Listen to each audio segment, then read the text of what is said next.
Your phone's in flight mode, so I can't help you with that at the moment. नारायणं नमस्कृत्य नरं चैव नरोत्तमं देवीं सरस्वतीं व्यासं ततो जयमुदीरयेत्।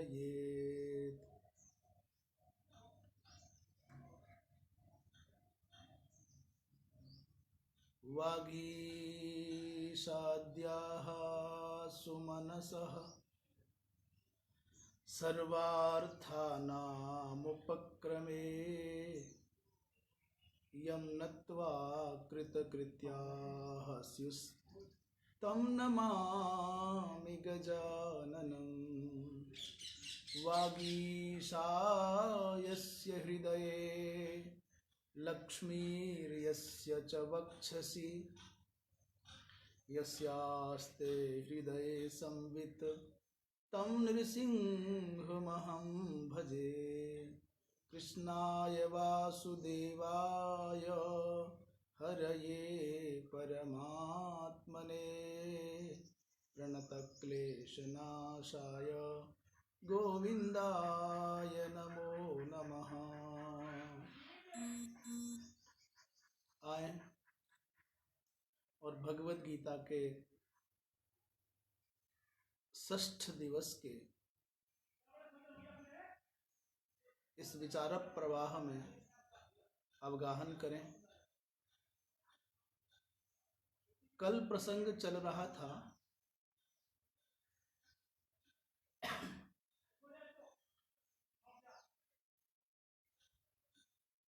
पार्थ अर्जुन के चित्त में स्वजनों को देख करके जो मोहावेश हुआ है,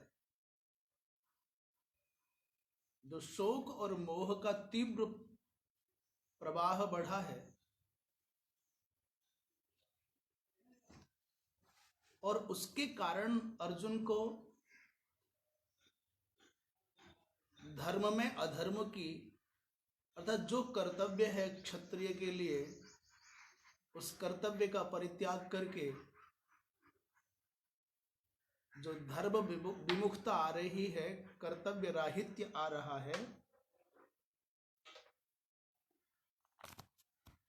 उसका कारण क्या है? तो बोले शोक मोह। उसी प्रक्रिया को अपने भावों को बढ़ाते हुए आज पुनः प्रथम अध्याय संभवतः पूर्णता की ओर। अर्जुन ने कहा, भगवान मैं जानता हूं कि ये लोभोपहत चित्त हैं। लोभेन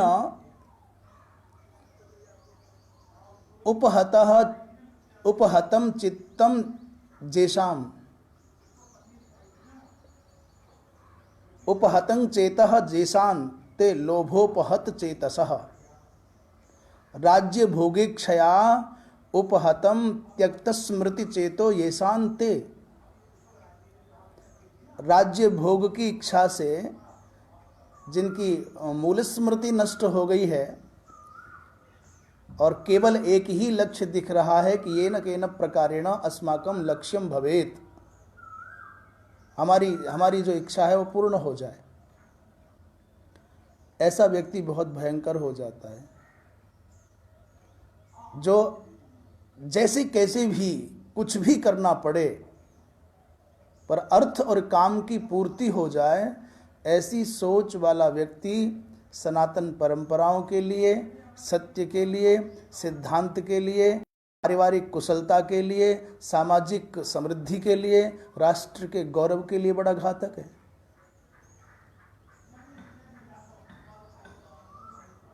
इसको अंग्रेजी वाले एनी हाउ, कैसे भी हो,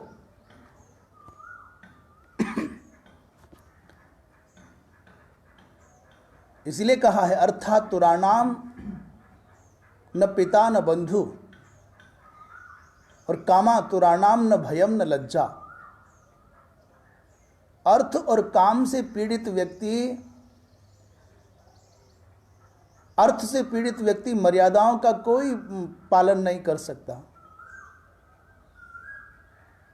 वो पिता और बंधु की गणना नहीं करता, अर्थ प्राप्ति के निमित्त कुछ भी कर सकता है। और कामातुर व्यक्ति भय और लज्जा से विमुक्त होकर के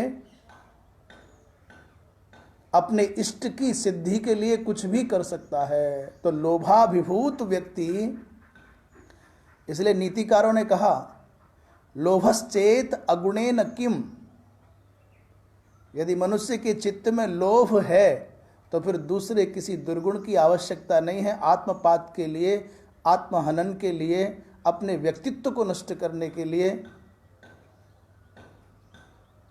लोभ बहुत खतरनाक है।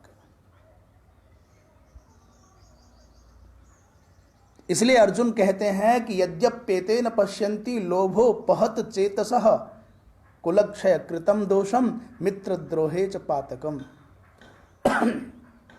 ये कुलक्षयकृत दोष को और मित्रद्रोह जो किया जाएगा, हो जाता है, तज्जन्य पातक को ये नहीं देख पा रहे हैं, क्योंकि ये तो कुछ भी हो जाए। नैतिकता को ताक पर रख करके जो धर्म की मर्यादाओं का विखंडन करके हम पांडवों को लाक्षागृह की आग में जलाना चाहते हैं अपनी इष्ट सिद्धि के लिए, राज्य प्राप्ति के लोभ से प्रेरित होकर के, वो क्या नहीं कर सकते। जो भाई भीम को जहर पिला करके मार देना चाहते हैं, वो क्या नहीं कर सकते। जो छल क्रियात्मक द्यूत है उसमें भी छल कर सकते हैं, उसमें भी यद्यपि वो स्वयं ही अनैतिक कर्म है पर उसमें भी कोई जालसाजी कर सकते हो, क्या नहीं कर सकते। जो एक साम्राज्ञी का, सम्मानित कुलवधू का, द्रौपदी का अपमान कर सकते हैं, वस्त्रापहार कर सकते हैं, वो क्या नहीं कर सकते। तो नैतिकता की अपेक्षा करना, ये तो हम जान रहे हैं। ये कैसे समझ पाएंगे मित्रद्रोह से जन्य जो पातक है, इनको तो कोई भय ही नहीं है। पर कम से भी कम गोविंद ये नहीं जान पा रहे हैं, तो हमको तो जानना चाहिए ना। यहीं से आज का पाठ प्रारंभ होता है। कथं न ज्ञेयमस्माभिः पापादस्मान् निवर्तितुं कुलक्षयकृतं दोषं प्रपश्यद्भिर्जनार्दन। यहाँ संबोधन के रूप में भगवान को जनार्दन कहा है। अर्जुन कहते हैं, हे जनार्दन, अस्मात् पापात् निवर्तितुम अस्माभिः कथं न ज्ञेयम्। और जबकि हम जान रहे हैं, अस्माभि माने प्रपश्यद भी, किम प्रपश्यद भी, बोले कुलक्षय कृतम दोषम प्रपश्यद भी अस्माभिः अस्मात् पापात् निवर्तितुम कथम न ज्ञेयम्। हम जो जान रहे हैं कि कुल के विनाश करने में घोर पाप है, घोर दोष है, और ये देखते हुए भी हम लोग इस भयंकर पाप से बचने के लिए कोई विचार क्यों नहीं कर रहे हैं। जनार्दन कहा। जनार्दन के विषय में यद्यपि कल चर्चा आ गई, परंतु बहुत सुंदर जन नाम के असुर हैं जो समुद्र में रहते हैं। समुद्रांतः वासिनो दैत्याः जन नामनो असुराः, और जन नामनो असुरान अर्दितवान यह स जनार्दनः। समुद्र के अंदर रहने वाले जन नामक असुरों को जिन्होंने मारा, उन भगवान का नाम है जनार्दन। और दूसरा अर्थ आपने सुना ही था कि जनैहि अद्यते याच्यते पुरुषार्थ लाभायति जनार्दन। प्राणी मात्र के द्वारा, संसार के सुधी जनों के द्वारा भगवान से प्रार्थना की जाती है मोक्षादि की प्राप्ति के निमित्त। अथवा जन माने जन्म। जनार्दन में जो जन है उसका अर्थ है जन्म। अर्दयति हंति भक्तस्य मुक्ति दत्वात्, जो अपने भक्त के जन्म मरण के बंधन को काट देते हैं मुक्ति दे करके, ऐसे भगवान जनार्दन। और जना नाम माया का है, जनयति एतत् सर्वम प्रपंचम, या सा जना माने माया, और ताम जनाम अर्दति हंति अर्थात शिथिली करोति इति जनार्दन, जो अपने भक्तों के भगवत प्राप्ति रूप लक्ष्य की पूर्ति में बाधक बन जाए। श्रीमद् भागवत महापुराण के 10वें स्कंद के अंतर्गत 87वें अध्याय में वेदस्तुति नामक एक प्रकरण है, एक अध्याय है। वहां जय जय जहि अजाम अजित दोष गृभीत गुणाम, माया को कहा कि हे गोविंद, हे अजित, अजित भगवान का नाम है और संबोधन है, हे अजित, इमाम दोष गृभीत गुणाम अजाम जहि, दोषाय एव गृहीता गुणाः यया, जिसने केवल दोष के लिए ही, छल कपट के लिए ही आपके भोले भाले भक्तों को, संतों को अपनी रूप माधुरी के चाकचिक्य से फंसाने के लिए ही जिसने गुणों का आकार धारण कर लिया है, दोष गृभीत गुणाम, इमाम अजाम, इस माया को प्रभो जही माने मार दीजिए, शिथिल कर दीजिए। आप ही कर सकते हैं, संसार के लोगों की सामर्थ्य नहीं है। ये भाव वहां भी व्यक्त किया। तो अर्थात माया को जो शिथिल कर दें, अपने भक्तों के कल्याण में बाधक बनने वाली माया को हटा दो, जनार्दन। अथवा जनयति उत्पादयति लोकान यह स जनार्दन, जो संसार को बनाते हैं, इत्यादि विचार जनार्दन शब्द के। तो ऐसे जनार्दन भगवान से अर्जुन ने कहा, गोविंद आप तो सब समझते हैं जनार्दन, हम सब विचार कर सकते हैं, विचार सक्षम हैं, ये तो लोभी हैं, लोभाभिभूत हैं, और जानते हैं यदि हमने समय रहते विचार नहीं किया तो कुल नष्ट हो जाएगा, और कुल के नष्ट होने का अर्थ होगा कुल धर्म नष्ट हो जाएंगे, जो सनातन कुल धर्म है। और गोविंद, ये एक ऐसी परंपरा है, एक ऐसी श्रृंखला है कि धर्म के नष्ट हो जाने पर महाराज पूरे के पूरे परिवार को, कुल को अधर्म घेर लेगा, अधर्माश्रित हो जाएगा। उसी को आगे बढ़ाते हुए कह रहे हैं, कुलक्षये प्रणश्यन्ति कुल धर्मा सनातना, धर्मे नष्टे कुलम कृत्स्नम अधर्मो भी भवत्युत। महाराज, कुल के नष्ट हो जाने पर जो कुल धर्म है, शाश्वत सनातन धर्म है, वर्ण और आश्रम के अनुसार जो हमारे पितृ पितामह आदि के माध्यम से निरंतर सातत्य है धर्माचरण में, पारिवारिक मान्यताओं और परंपराओं के पालन में, जब लोग नहीं रहेंगे तो वो अपने आप नष्ट हो जाएंगे धर्म।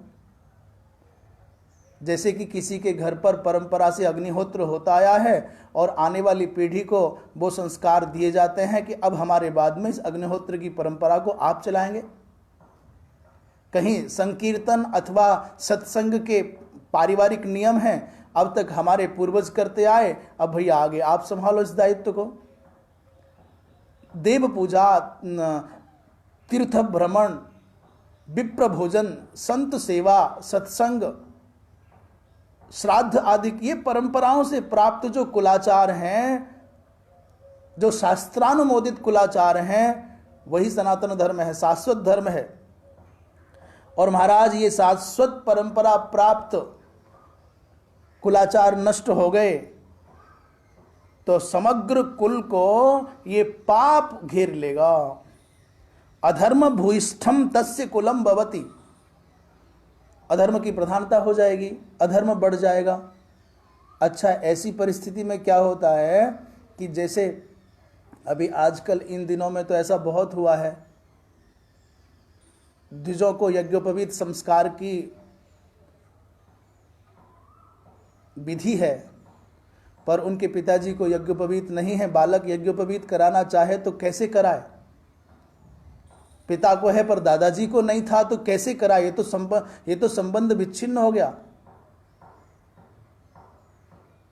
इसलिए संस्कार विच्छेदन का भय हो गया। इसका समाधान क्या है? इसलिए कुल परंपरागत जो धर्म मर्यादाएं हैं उनके नष्ट होते ही फिर सारा का सारा कुल अधर्म में हो जाता है, उसको अधर्म घेर लेता है। ऐसे लोग जानते भी नहीं हैं और मानते भी नहीं हैं। ये बड़ी मुश्किल हो जाती है कि ना तो धर्म के मर्म को जानते हैं और ना धर्म को यदि कोई समझाने का प्रयत्न करे तो स्वीकार भी नहीं करते। बोले हमको इसमें विश्वास नहीं है, इससे क्या हो जाएगा, ऐसा करने से क्या हो जाएगा। क्षमा करना, हिंदुओं के पतन का एक बड़ा कारण है, उन्होंने अपने मौलिक संस्कारों को त्याग दिया। वस्तुतः सत्य कहते हैं कि हिंदुत्व के पतन का और पराभव का और पराजय का और पराधीनता का कारण ही यही है कि हिंदू ने अपने मौलिक संस्कारों का परित्याग कर दिया। वर्ण और आश्रम की जो मर्यादाएं शास्त्रोक्त हैं, चातुर्वर्ण्यम मया सृष्टम के माध्यम से भगवान भगवत गीता में आगे जो कहेंगे, अब भगवान कृष्ण की आज्ञा को, उनके उपदेश को छोड़ करके हम संसार के इन क्षुद्र जीवों का अनुसरण करें, इनकी बात माने। जिस जाति में, जिस कुल में, जिस वर्ण में आपका जन्म हुआ है, उस जाति, कुल और खानदान के अनुरूप तुम्हारे कर्म होने चाहिए।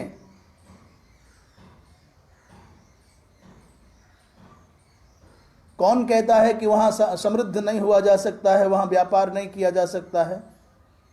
कई लोगों को बड़ी शंका हो जाती है, कई लोग बड़े संदेह की दृष्टि से इन परंपराओं को देखते हैं। अरे भाई, केवल जीवन, जन्म और मरण तक का ही नहीं है, पिछले जन्मों से कुछ लेकर के आए हैं और अगले जन्मों के लिए कुछ लेकर के जा रहे हैं। तो हमारा जीवन इतना सीमित है, इस सीमित जीवन में शास्त्रीय मर्यादाओं का पालन करते हुए यदि जीवन गुजारा जाएगा वो बड़ा मांगलिक होगा। और मनमानी करके जो जीवन चल रहा है तो कुछ दिन तुच्छ इन सुखों का भोग कर लो, फिर परिणाम। अस्तु, तो महाराज अधर्म भूयिष्ठ कुल हो जाएगा तो बड़ा अनर्थ होगा। तो मानो भगवान ने पूछा कि संकेत किया कि नहीं किया, परंतु अर्जुन तो पूरे प्रवाह में हैं। वो कहते हैं कि कुल के नष्ट होने पर सनातन शाश्वत कुल धर्म नष्ट होंगे और धर्म के नष्ट होने पर अधर्म बढ़ जाएगा। यही नहीं रुके, कहते अधर्म के बढ़ने पर हे कृष्ण जो धर्म विहीन कुल हो जाएगा, उस धर्म विहीन कुल की स्त्रियां प्रदूषित हो जाएंगी। और यदि स्त्रियां प्रदूषित हो जाएं तो क्या हानि है? बोले स्त्रीषु दुष्टासु हे वार्ष्णेय जायते वर्ण संकरः। संकेत तो बहुत शानदार है, बहुत मार्मिक बात अर्जुन ने कही यहां। इसलिए पहले उस पावन शाश्वत भगवत वाणी के भगवत वाणी रूप पावन प्रवाह में एक बार खुद को गोता लगाए, फिर आगे बढ़ें। अधर्माभिभवात् कृष्ण प्रदुष्यन्ति कुल स्त्रियः स्त्रीषु दुष्टासु वार्ष्णेय जायते वर्ण संकरः। हे कृष्ण, करसति सुभक्ता नाम चेतांसी। कृष्ण अपने भक्तों के चित्त को जो खींच ले वो कृष्ण है। हे कृष्ण, अधर्म के बढ़ने पर, अधर्म के अभिभव होने पर, बढ़ने पर प्रदुष्यन्ति कुल स्त्रियः, कुल की स्त्रियां प्रदूषित हो जाती हैं। एक कुल स्त्री कौन है? कुछ दिनों से नारीवादी सोच का बड़ा जोरदार समर्थन चल रहा है और बहुत बड़ी बड़ी बातें कही जाती हैं, पर ये सत्य है कि मातृ देह में आने वाला जो जीव है वो पुरुष शरीर में आने वाले जीव से जीव दृष्टिया भिन्न नहीं है, आत्म दृष्टिया भिन्न नहीं है, चेतना दृष्टिया भिन्न नहीं है, पर देह तो भिन्न है। जो स्त्री के शरीर को आश्रित करके चेतना आई है, जीव आया है या जीव है या आत्म तत्व है, वही चेतना वही जीव पुरुष के शरीर में भी बराबर सन्निहित है, समाहित एक ही है। आत्मदृष्टिया तो भेद ही नहीं है कहीं भी, चींटी से लेकर के ब्रह्मा पर्यंत कण कण में एक ही तत्व समाया है, पर देह दृष्टिया तो भिन्नता है ना, नाम दृष्टिया भिन्नता है, रूप दृष्टिया भिन्नता है, तो नाम रूप की भिन्नता ही तो है। जो स्वाभाविक कारुण्य, जो स्वाभाविक मार्दव, मृदुता, सरलता, कोमलता, मधुरता स्त्री देह में रहने वाले जीव को सहज प्राप्त है, वो पुरुष शरीर में रहने वाले जीव को प्राप्त नहीं है। स्वाभाविक कठोरता होगी, वो मार्दव नहीं होगा, वो कारुण्य नहीं होगा। इसी रूप में आप देखते हैं कि प्रायः मातृ शरीर में जो जीव है उसके अंदर शारीरिक क्षमताएं उतनी प्रखर और प्रौढ़ नहीं होती जो मनुष्य पुरुष के शरीर में होती हैं। तो देखने में आता है भिन्नता तो है। इसलिए कभी कहा गया कि भाव प्रधान जीवन जीने वाले स्त्री शरीर में रहने वाले जीव के प्रति बौद्धिक क्षमता प्रधान मनुष्य के शरीर में रहने वाले जीव का सहज आकर्षण हो तो संबंधों की मर्यादा में हो, शास्त्रीय मर्यादा में हो। बात थोड़ी कठिन लग रही हो तो सरल कर दें, ये बहुत सहज बात है। मां का शरीर जो प्राप्त हुआ है, नारी शरीर जो प्राप्त हुआ है, वो संसार के इस पावन सृजन प्रवाह को निरंतरता देने के लिए हुआ है। इस पर कोई कटाक्ष करे, व्यंग करे, विरोध करे, निषेध करे, उसकी मर्जी है, स्वतंत्र है वो। सोचो, कल्पना करो, आप सुन रहे हैं ना, आप, और जो इस बात का खंडन करेंगे वो, या कोई बड़े से बड़े संत, ये बिना मां के संभव है क्या? मां न हो तो यदि बात थोड़ी बड़ी सी हो सकती है, पर बड़ी नहीं है, लगे कि बड़ी बात कह दी। हमको ऐसा लगता है कि निर्गुण निराकार ब्रह्म को भी सगुण साकार होने के लिए, अवतार आदि के रूप में यहाँ प्रस्तुत होने के लिए, प्रकट होने के लिए पिता की अपेक्षा नहीं, माँ की अपेक्षा विशेष है।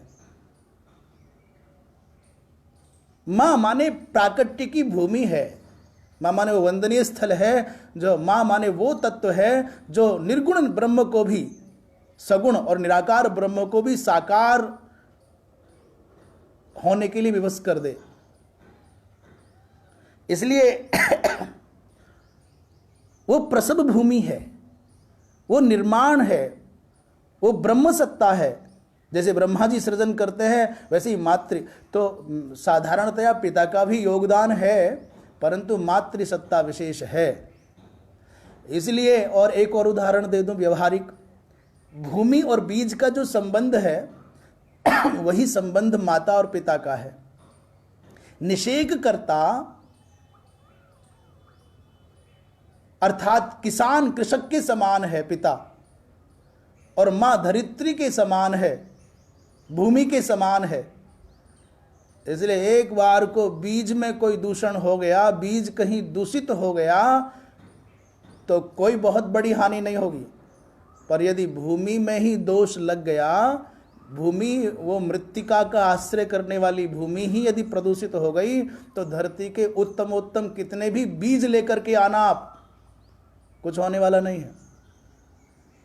इसलिए क्षमा करना, थोड़ी बात बड़ी हो गई, लंबी हो गई, परंतु ये बात कहना बहुत आवश्यक था कि प्रदुष्यंती कुलस्त्रिय का अर्थ क्या है, उद्देश्य क्या है। एक मां के कुमार्ग पर जाने का परिणाम है कि केवल संतान खराब नहीं होगी, एक पूरा परिवार खराब होगा। एक पूरा परिवार खराब नहीं होगा। मैं समझता हूं शायद अपने जीवन में सैकड़ों नहीं हजारों लोग प्रत्यक्ष अथवा परोक्ष रूप से, डायरेक्ट अथवा इनडायरेक्ट, प्रभावित हुए बिना नहीं रहेंगे। और मेरा दावा है, आज तक कोई बता दे कि किसी महापुरुष को जन्म देने वाली मां कमजोर थी। आज तक इस धरती पर जितने भी महापुरुषों का प्राकट्य हुआ है, उन सब माताओं के व्यक्तित्व को, चरित्र को आप देख लेना, इस धरती पर सबसे अनूठा होगा। भगवान तो, लोग कहते भगवान अवतार नहीं लेते, भगवान प्रकट नहीं होते। बाबा, भगवान तो प्रकट होने के लिए तैयार बैठे हैं। कोई कौशल्या के जैसी मां तो दिखे, कोई देवकी के जैसी तपस्विनी संयमित मां तो दिखे। संत तो अवतरित होने के लिए तत्पर हैं, उद्यत हैं, परंतु भैया कोई वो तो मिले स्थान। इसलिए क्यों शिवाजी प्रकट नहीं हो रहे, क्यों महाराणा प्रताप जैसा अदम्य साहसी वीर पैदा नहीं हो रहा, क्यों गुरु गोविंद सिंह जैसे नहीं आ रहे, क्यों महारानी लक्ष्मीबाई जैसे नहीं आ रहे? जब तक उस मां में वो अदम्य भाव नहीं होगा, उस मां में वो त्याग, तपस्या का, शील का भाव नहीं होगा, तब तक महापुरुष कैसे अवतरित होंगे? और इसका बहुत बड़ा कारण है हमारी विकृत शिक्षा नीति। हमारा सामाजिक जो ढांचा है, उस शिक्षा नीति के कारण कदाचार से भर गया है, नैतिकता मर गई है, बड़ों के आदर करने की परंपरा मर गई। इसलिए मां का पवित्र होना, ऋषियों पर आक्षेप लगाए जाते हैं, शास्त्रों पर आरोप लगाए जाते हैं कि ये एकांगी हैं, ये पुरुषवादी सोच के लोग हैं, स्त्रियों के विरोध में बोलते हैं। भाई, उन महात्माओं का, उन ऋषियों का, वो त्रिकालज्ञ महापुरुषों का क्या लेना देना किसी का विरोध करने और किसी का समर्थन करने से?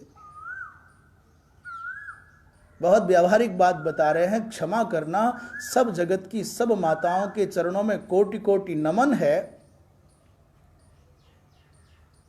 पर भूमि ठीक नहीं होगी तो फसल अच्छी नहीं आएगी।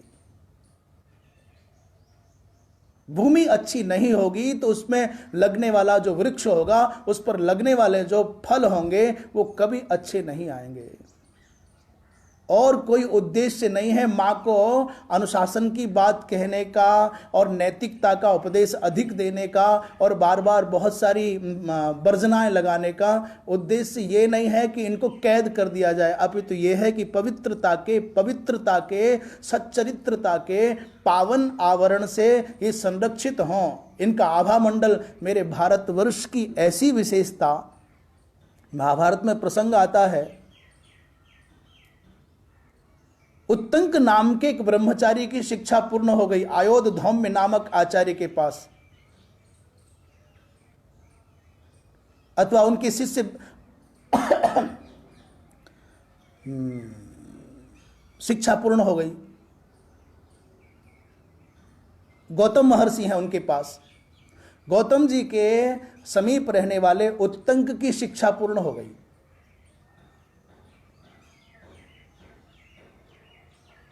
उत्तंक ने कहा, गुरुदेव मैं कुछ गुरु दक्षिणा में देना चाहता हूं, आप आज्ञा करो। उन्होंने कहा, भाई पुत्र, तुमने बहुत सेवा की है, हम बहुत संतुष्ट हैं, तुम्हारी विद्या फलवती हो, तुम परिष्कृत जीवन जीते हुए संसार को परिष्कार का, अच्छा जीवन जीते हुए संसार को अच्छाई का उपदेश दो अपने आचरण के द्वारा, आशीर्वाद है, जाओ। परंतु उत्तंक ने आग्रह किया, प्रभु नहीं, कुछ आज्ञा करें। तो महर्षि गौतम ने कहा, जाओ एक काम करो। उनका नाम वेद भी है। महर्षि गौतम ने कहा, जाओ एक काम करो, अपनी गुरु माता से प्रश्न पूछ लो, यदि उनको कोई अपेक्षा हो तो माता अहिल्या हैं वो। उनसे पूछा, माँ मेरी शिक्षा पूर्ण हो गई है, गुरुदेव का आशीर्वाद प्राप्त हो गया है, पर मेरे मन में भाव है कि मैं गुरु दक्षिणा में कुछ दूं। गुरुदेव तो कुछ बोलते नहीं, आप बताओ कुछ लाऊं क्या?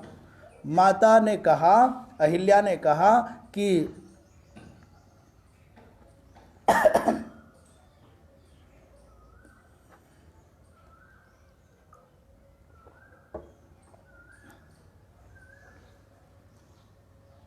महाराज सौदास की पत्नी है मदयंती, उसके कुंडल ला दीजिए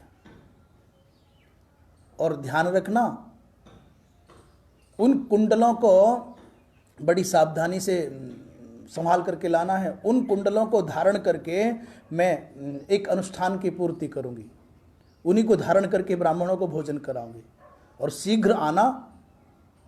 बहुत समीप में ही व्रत आ गया है, पारायण का समय आ गया है। उत्तंक चल दिए। मैं पूरी कथा पर नहीं जाना चाहता, मेरा उद्देश्य कुछ विशेष है। उत्तंक चले तो मार्ग में एक ऐसी घटना घटी, उन्होंने कोई प्रसाद पाया। मैं फिर आपको निवेदन करूं, इस प्रसंग को पूरा नहीं कहना चाहता। कुछ प्रसाद पाया, मानो जैसे हम और आप लोग चलते हुए कुछ खा लें, और चलते चलते शीघ्रता के कारण खाया और खा करके खड़े खड़े आचमन कर लिया। ये भी ध्यान देना, हम तो हाथ धोते ही नहीं हैं, यद्यपि नियम है कि खादन्न गच्छामि, खाते हुए चलना नहीं चाहिए, पर उन्होंने खड़े खड़े खाया और खड़े खड़े आचमन किया और चल पड़े, चलते हुए नहीं खाया। राजा के पास में पहुंच गए। उन्होंने कहा भगवान मैं इस निमित्त आया हूं, उद्देश्य ये है, आपकी महारानी के पास में जो पवित्र अमृतस्रावी कुंडल हैं उन कुंडलों को लेने आया हूं। राजा ने कहा भगवान आप तो ब्रह्मचारी हैं, विप्रबटु हैं, आपके लिए कोई पहरेदार नहीं है, कोई प्रहरी नहीं है, कोई द्वार नहीं है, कोई द्वारपाल नहीं है, कोई दरवाजा नहीं है, कोई बंधन नहीं है, इसलिए आप जाओ। अमुक कुटी में महारानी अंदर विराजमान है। उत्तंक वो ब्रह्मचारी गए जो स्नातक हो गए, जो शास्त्रों के मर्म को जान गए और जो साधन निष्ठ हैं, जो सदाचार संपन्न है, वो गए, परंतु महारानी का दर्शन नहीं हुआ। मेरी बात समझ रहे हैं? महारानी नहीं दिखी उनको। कुटिया के अंदर झांक करके देखा, वहां है ही नहीं कोई।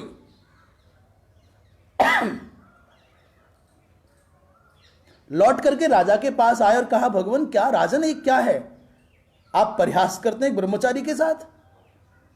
महारानी वहां नहीं है। राजा ने कहा महाराज महारानी वही है, मुझको दिख रही है और आपको नहीं दिख रही है, इसका मतलब आप अपना अनुशीलन करो, आप में कोई कमी है, क्योंकि मेरी रानी को, मेरी महारानी को अशुद्ध मुख वाला व्यक्ति, अपवित्र मन वाला व्यक्ति देख नहीं सकता। एक राजा की रानी इतनी पवित्रता के उच्च आदर्श का पालन करती है कि एक वेद वेदज्ञ, वेद वेदांग का विज्ञाता, एक ब्रह्मचारी स्नातक उसको देख नहीं पा रहा है। राजा ने कहा महाराज विचार करो, कुछ चूक है आपकी पवित्रता में। उत्तंक ने विचार किया तो याद आ गया, हाँ मैंने खड़े खड़े प्रसाद पाकर के खड़े खड़े आचमन किया था, और आचमन की ये विधि नहीं है। आचमन की विधि है आप बैठें और दोनों घुटनों के बीच में आपका हाथ हो, मुक्तांगुष्ठ कनिष्ठेन फेन बुद्बुद रहितेन त्रिरपः पिबेत, अर्थात ब्रह्म तीर्थेन त्रिरपः पिबेत। अंगूठा और कनिष्ठा दोनों पृथक हो और गोकर्णाकृति हाथ बने, ये कनिष्ठा माने छोटी वाली और अंगूठा ये दोनों पृथक हों और गोकर्णाकृति हाथ बने, और फेन और बुदबुद न हो, ब्रह्म तीर्थ से निशब्द, ये पचर पचर की आवाज ना आवे, निशब्द ब्रह्म तीर्थ से उसका पान करना चाहिए। और ब्राह्मण के लिए हृदय पर्यंत जल पहुँचे ऐसा आचमन करना चाहिए, क्षत्रिय के लिए कंठ पर्यंत पहुँचे ऐसा आचमन करना चाहिए, और वैश्य के लिए ओष्ठ आर्द्र हो, ओष्ठ के अंदर भाग तक जाए वो करना चाहिए, और शूद्र वर्ण में उत्पन्न भाइयों को ओष्ठ आर्द्र हो जाए अथवा आघ्राण हो जाए ऐसा आचमन करना चाहिए। अस्तु ये विषय तो पृथक चला गया। बात ये हुई, अब उत्तंक को स्मरण आ गया कि हाँ मैंने खड़े खड़े आचमन किया। राजन आप ठीक कहते हो। शीघ्रता में हाथ पांव धो करके बैठ करके विधि पूर्वक आचमन किया, और अब जब रानी के पास गए तो महारानी को प्रत्यक्ष पाया। इस भारतवर्ष का ये सौभाग्य, यहाँ के सत्ता के शीर्ष पर आसीन सत्ता के केंद्र के संचालक और उनकी राज महिषियां पवित्रता के, सच्चरित्रता के, सदाचार के इतने उच्च स्तर पर थीं कि यदि कोई चूक करके साधु भी आ जाए तो उनको देख नहीं सकता। और आज क्या दशा है? हमारी रसोइयों का हाल क्या है, हमारे घरों का हाल क्या है, हमारे हाथ कैसे साफ किए जा रहे हैं, कैसे होगा? इसलिए स्त्रीसु प्रदुष्यन्ति कुलस्त्रियः, माताएं यदि विकृत हो गई तो फिर आप इस भूतल पर महापुरुष नहीं पा सकते। क्योंकि मां पहली गुरु क्यों है? आचार्य की अपेक्षा, पिता की अपेक्षा भी मां अधिक वंदनीय क्यों है? मां धरती की भी अपेक्षा क्यों अधिक गुरुतर है? क्योंकि मां पहली गुरु इसलिए नहीं है कि वो तुमको मातृभाषा का बोध कराती है। मां पहली गुरु इसलिए नहीं है कि वो तुम्हारा लालन पालन करती है। जन्म देकर के भी मां मर जाएगी तो भी आप जी सकते हो, कोई और दूध पिलाएगा। आप बोलना सीख सकते हो, कोई और बोलना सिखाएगा। आप चल सकते हो, कोई और चलना सिखाएगा। इसलिए मां गुरु नहीं है।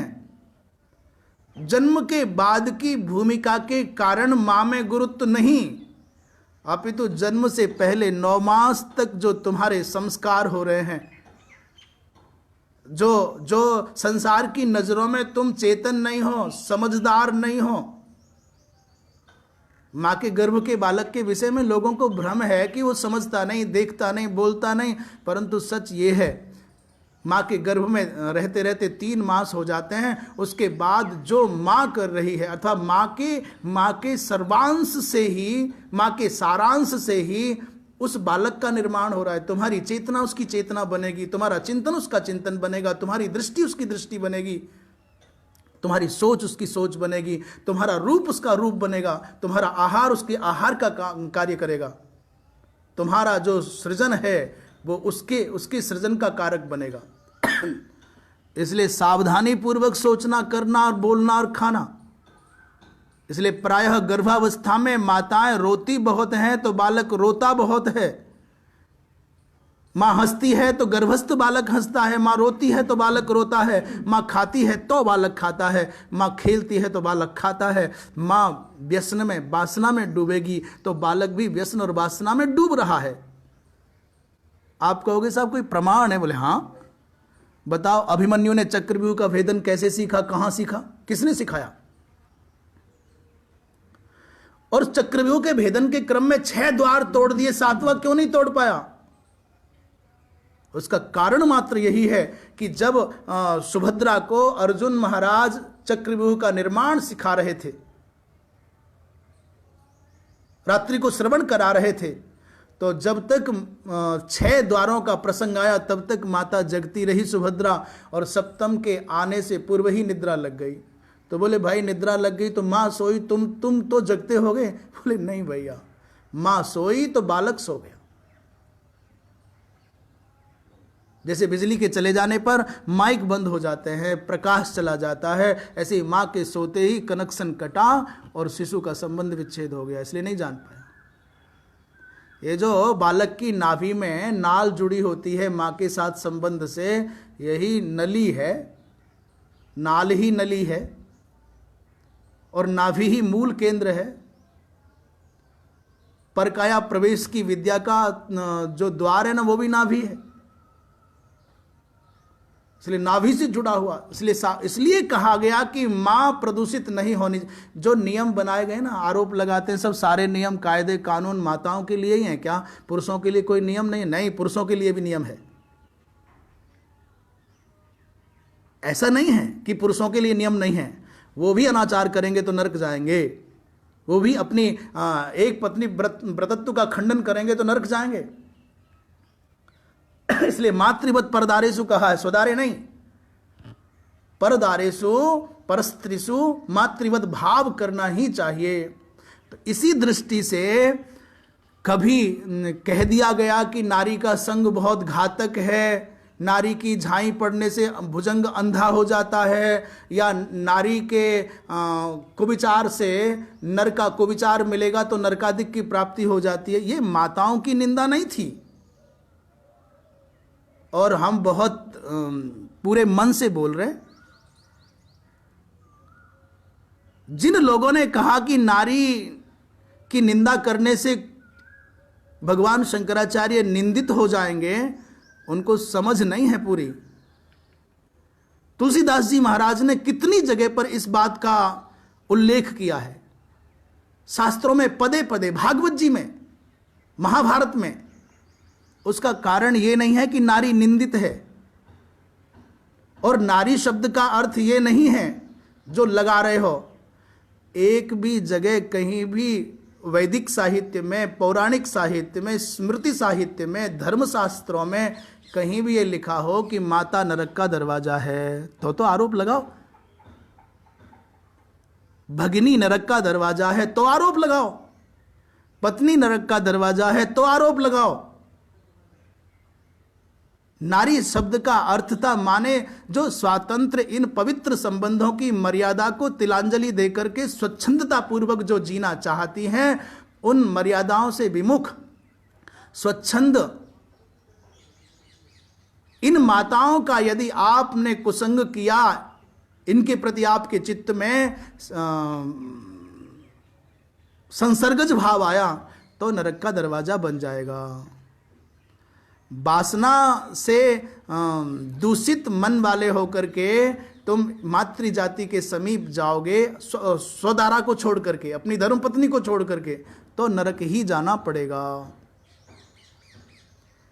ये कभी नहीं कहा। और कुछ लोग ये कह रहे साहब शंकराचार्य जी ने उपदेश दिया है, सन्यासियों को कहा है सन्यासी के लिए नारी नरक का दरवाजा है। केवल इतना कह करके क्यों मन बहला रहे हो? खुल के बोलो। अपनी धर्म पत्नी के अतिरिक्त संसार की किसी भी नारी के प्रति तुम्हारे चित्त में दुर्भाव आएगा, दोष भाव आएगा और भोग वृत्ति बनेगी, तो वो नरक का दरवाजा हो जाएगी। लोग कहते हैं साहब जिस माता से जन्म लिया और उसी को नरक का दरवाजा बता रहे हैं। अरे तुम नारकी नहीं हो क्या? जिस माता से जन्म लिया उसी की निंदा कर रहे हैं। मैं कहता हूं जिस माता की कोख से जन्म लिया है उसी माता के प्रति तुम्हारे मन में भोग बुद्धि आती है, तो तुम पापी नहीं हो क्या? इसलिए नारी नरक का दरवाजा कहने का अर्थ यह नहीं था कि समग्र नारी जाति को कह दिया गया। सदाचार की इन पावन परंपराओं को, इन मर्यादाओं को छोड़ करके जो स्वेच्छाचारिता पूर्वक जिए, वो नारी हो या नर हो,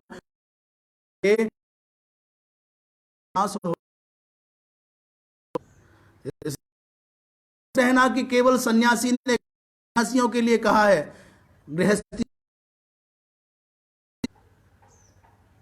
एक पत्नी व्रत का पालन न करने वाले स्वच्छंदता पूर्वक ऐसा मनमानी कर सकते हैं कि नहीं?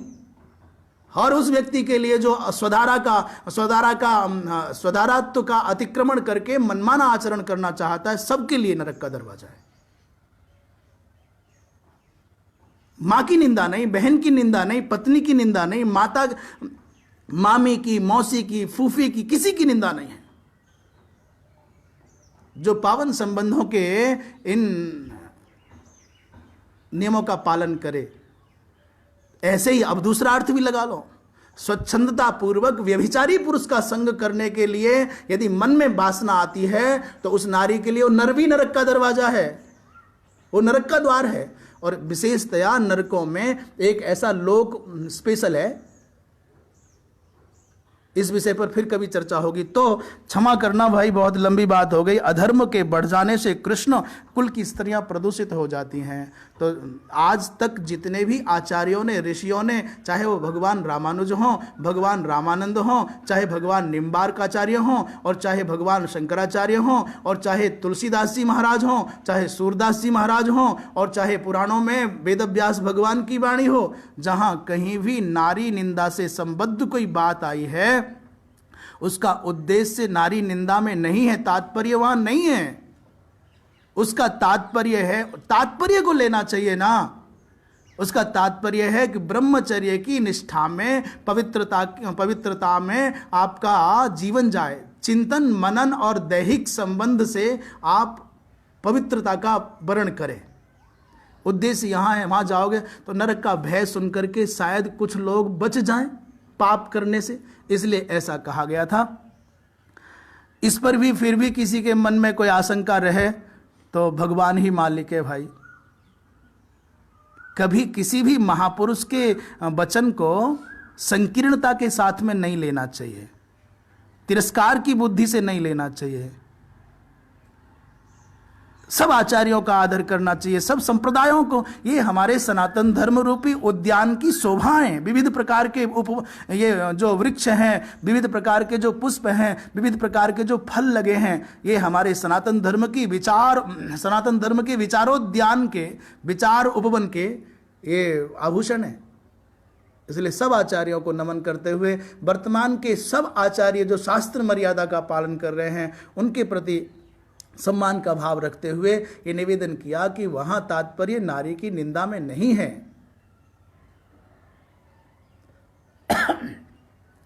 तो अच्छा, बात यहां पहुंची कि वर्ण स्त्रीषु दुष्टासु वार्ष्णेय जायते वर्ण संकरः।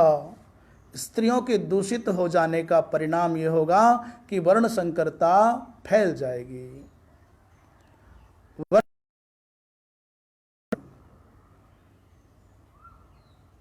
और वर्ण संकरता का अर्थ क्या है? बोले सर्व वर्णानाम एक ही भाव।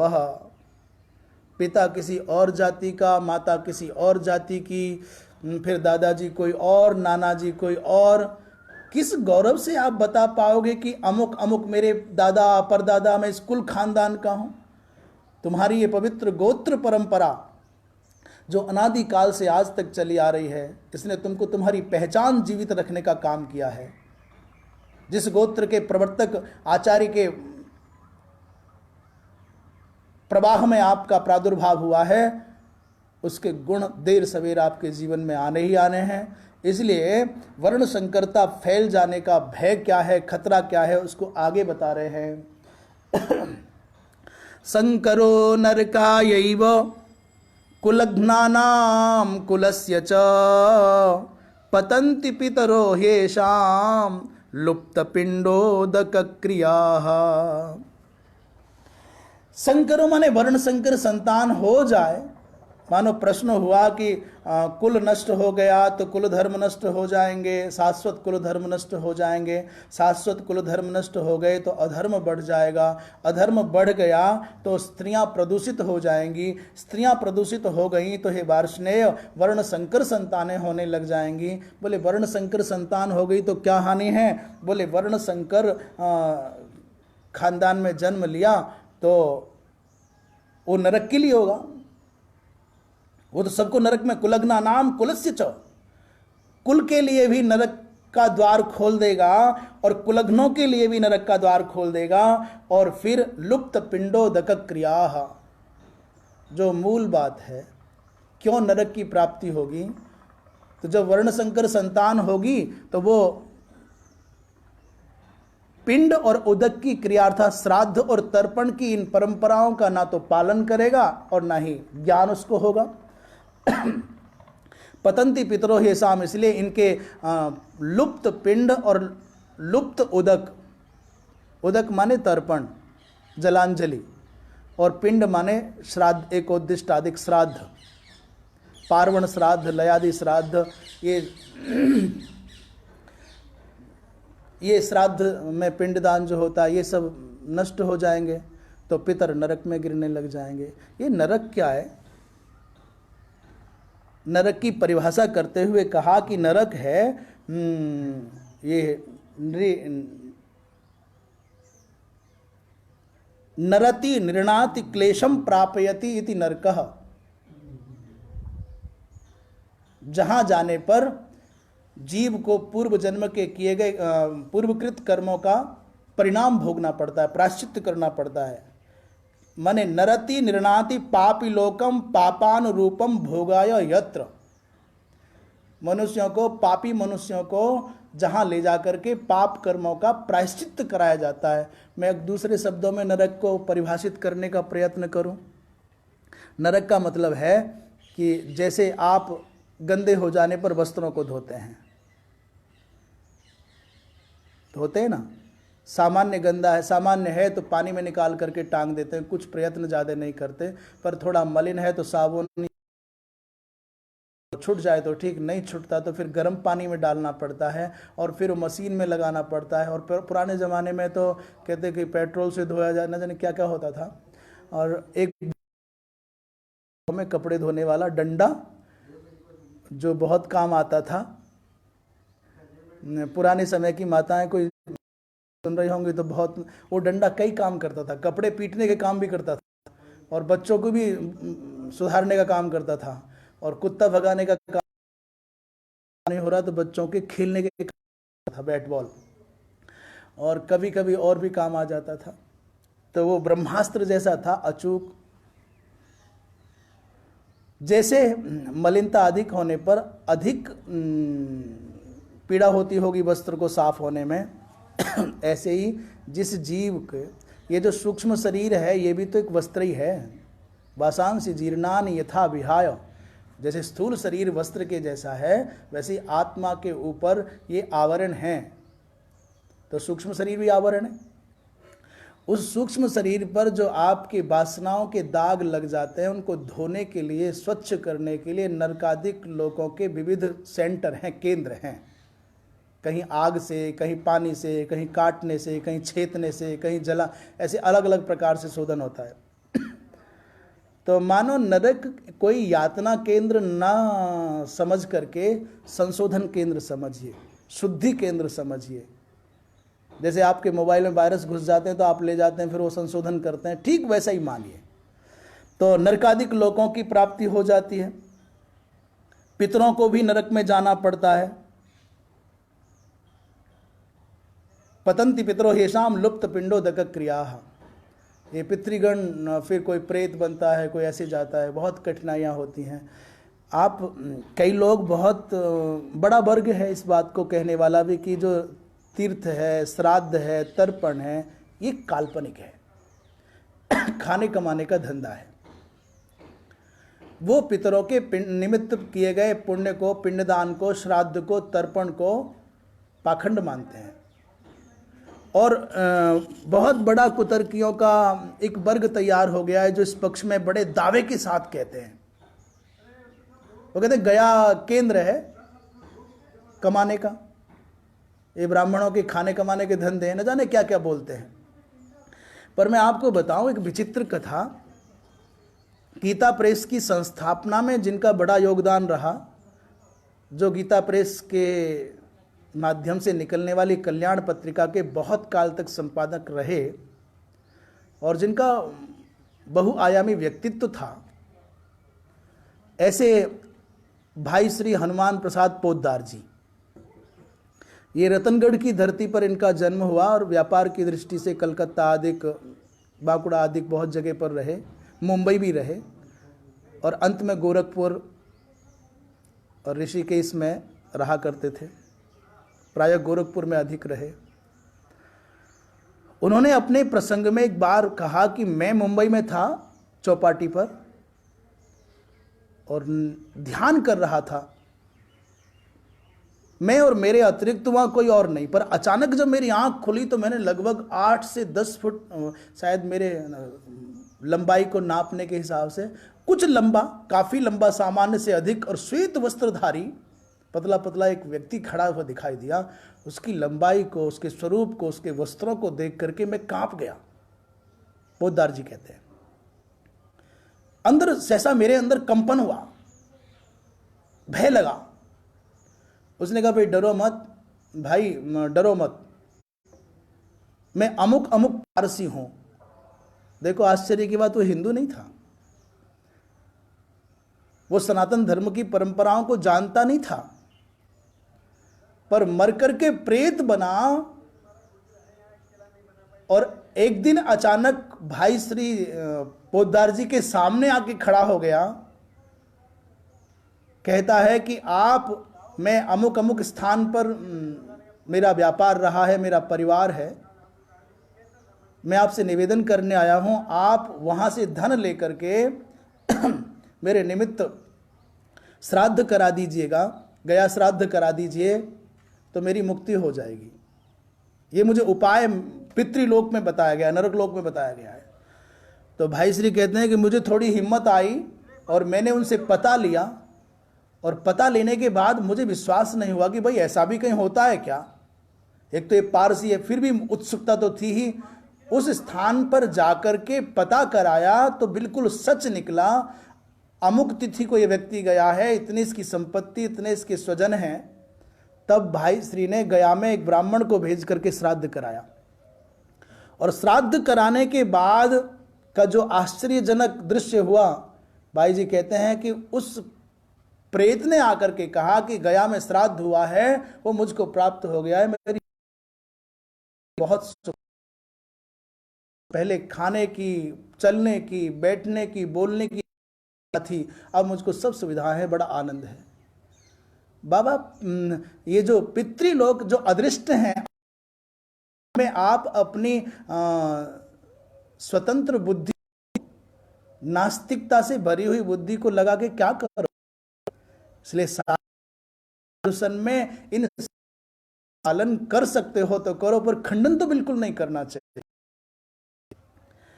इसलिए भाई पितृलोक, पितर लोग वर्ण संकर हो जाने के कारण वो लोग श्राद्ध और तर्पण नहीं करेंगे, परिणामतः उनके पितर नरक में रहेंगे। दोषै रेतैः कुलघ्नानां वर्ण संकर कारकैः उत्साद्यन्ते जाति धर्माः कुल धर्माश्च शाश्वताः।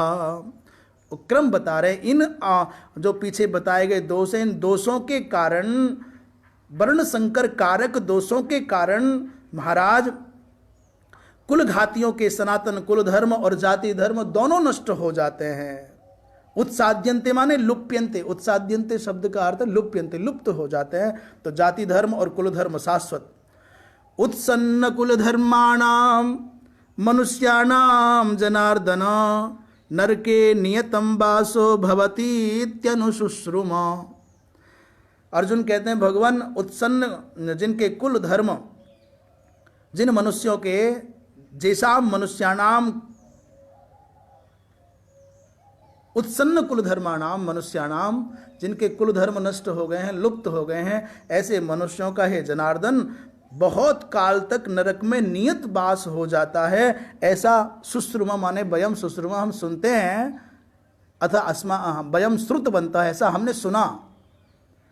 जिनके पारिवारिक परंपरागत कुल धर्म नष्ट हो जाते हैं, उनके पितर तो नरक जाते ही जाते हैं, परंतु वो स्वयं भी नरक में ही जाते हैं।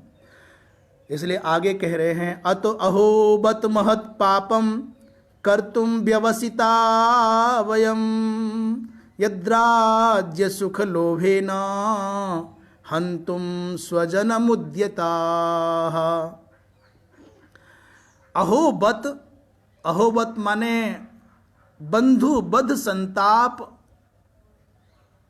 बंधुओं के बध से, बध की संभावना से जन्य जो संताप है। कितनी आश्चर्य की बात है। अहो स्वजन हिंसायाम प्रवृत्ति रस्माकम, अपने बंधुओं को मारने में, उनकी हिंसा करने में हमारी प्रवृत्ति हो रही है। और वो कैसे, हम लोग कैसे हैं? बोले गुण दोष विभाग विज्ञानवताम। हम तो गुण और दोष, ये गुण है, ये दोष है, ये विधि है, ये निषेध है, इस गुण दोष के विभाग को, विभाग के विज्ञान को जानने वाले लोग हैं।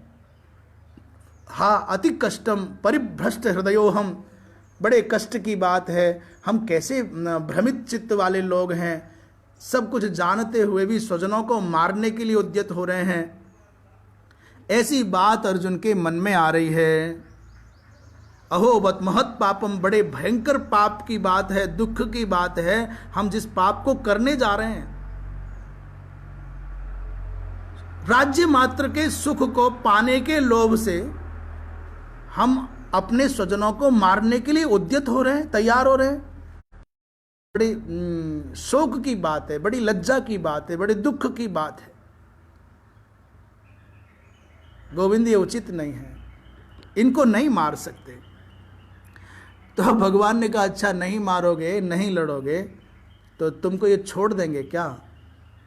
मानो कल्पना करिए कि ऐसी भावना आई हो, या स्वयं ही अपनी ओर से अर्जुन के मन में आया हो कि भगवान अगली बार ऐसा ना कह दें। कहले पर परिभव प्रतिकार रहित युद्ध विमुख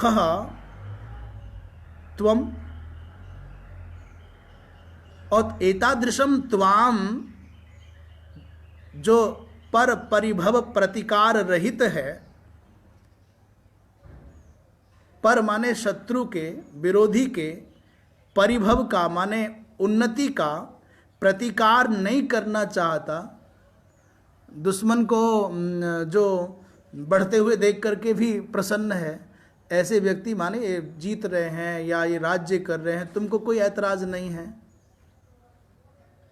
माना कि तुम इनके बन जाने पर भी आरोप नहीं करोगे, विरोध नहीं करोगे, झगड़ा नहीं करोगे, माना तुम ऐसे हो, पर परिभव प्रतिकार रहित तो हो।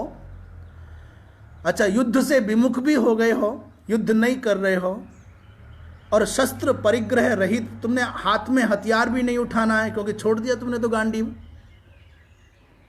अब कल्पना करो कि आपको इन शत्रुओं की, इन अनैतिक आचरण करने की उन्नति से भी कोई ऐतराज नहीं। एक बात, तुम युद्ध भी नहीं करना चाहते, दो, तुम शस्त्र भी, तीन बात भी, तो तुमको विश्वास है कि ये लोग तुमको मारेंगे नहीं? तुम कहते साहब मेरी किसी झगड़ा नहीं है, मैं तो क्या इनके मन में भ्रम नहीं आएगा कि आज न सही कल से ही अपनी संपत्ति के लिए झगड़ा करेगा और मारने नहीं आएंगे क्या?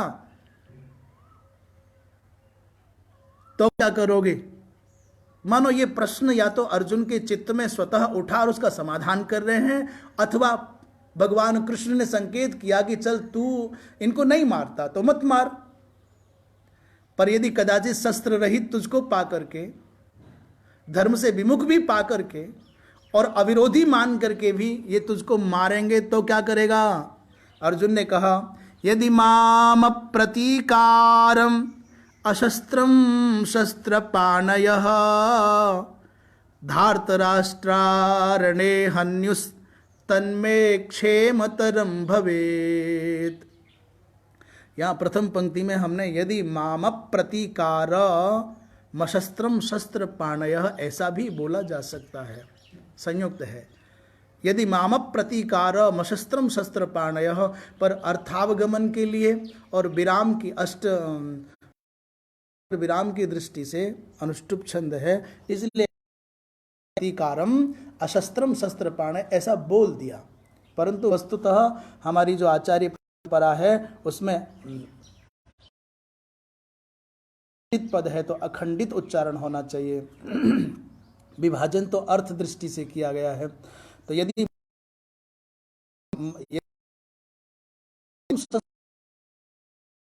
है तो अर्जुन भगवान यदि अप्रतीकारम और अशस्त्रम अपनी, यदि मैं कोई प्रतिकार भी नहीं करता, उनका विरोध भी नहीं करता हूं, और अशस्त्रम में शस्त्र भी धारण नहीं करता हूं, इतने पर भी एते शस्त्र पाणयः, ये हाथ में हथियार लेकर के, यदि एते धार्तराष्ट्राः, ये धृतराष्ट्र समर्थक, धृतराष्ट्र के खड़े होने वाले लोग, एते रणे हन्यु, ये मुझको माम रणे हन्यु, मुझको रण में मार भी दें तो भी क्षेम तरम भवे, तो भी मेरा कल्याण ही होगा, बहुत अच्छा है मेरे लिए, कम से भी कम मैं इस पाप से तो बच जाऊं, तो एक ना एक दिन गोविंद है ही है। इसलिए निहत्थे मुझ अर्जुन को देख करके भी,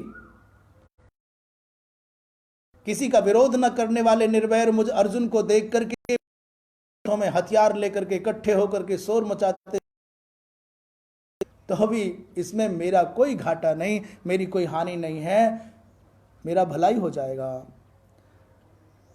संजय च एवमुक्त्वार्जुनः संख्ये ससरं चापं लोकसं। इतना सब प्रसंग पूर्ण करके अर्जुन के संवाद को महाराज धृतराष्ट्र को सुना करके अंत में संजय कहते हैं, भगवान ऐसा कह करके, एवं उक्त्वा, ऐसा कह करके, अर्जुन ने, संख्य माने युद्ध के मैदान में, रथोपस्थ माने रथ के ऊपर, उपाविशत, अर्जुन ऐसा कह करके रथ के ऊपर बैठ गए। विसृज्य ससरम चापम, बैठे तो कैसे बैठे? बोले ससरम चापम विसृज्य, सर के सहित चाप माने धनुष को छोड़ करके। और कैसे बैठे? बोले शोक संविघ्न मानसः। कथम भूत्वा? बोले शोक संविघ्न मानसो भूत्वा। बोले विसृज्य ससरम चापम, ससरम चाप, तो बाण के सहित धनुष को छोड़ करके शोक संविघ्न मानस हो, शोके न संविघ्नम कंपितम मानसम यस्य, शोक के द्वारा कांप गया है मन जिनका, ऐसे होकर के रथ के पृष्ठभाग में बैठ गए अर्जुन।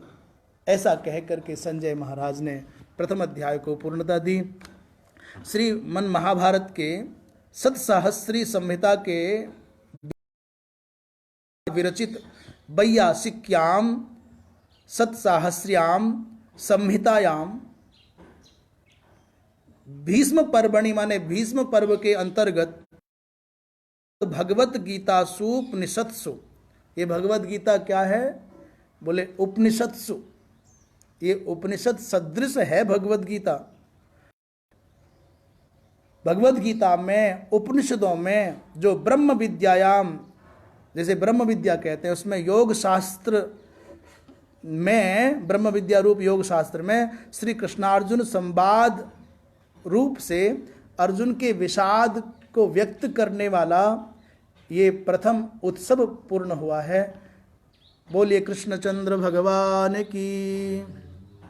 कृष्णाय वासुदेवाय हरये परमात्मने प्रणतक्लेशनाशाय गोविंदाय नमो नमः।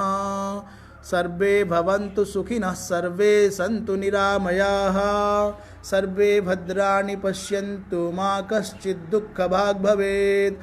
पूर्णमदः पूर्णमिदं पूर्णात् पूर्णमुदच्यते, पूर्णस्य पूर्णमादाय पूर्णमेवावशिष्यते।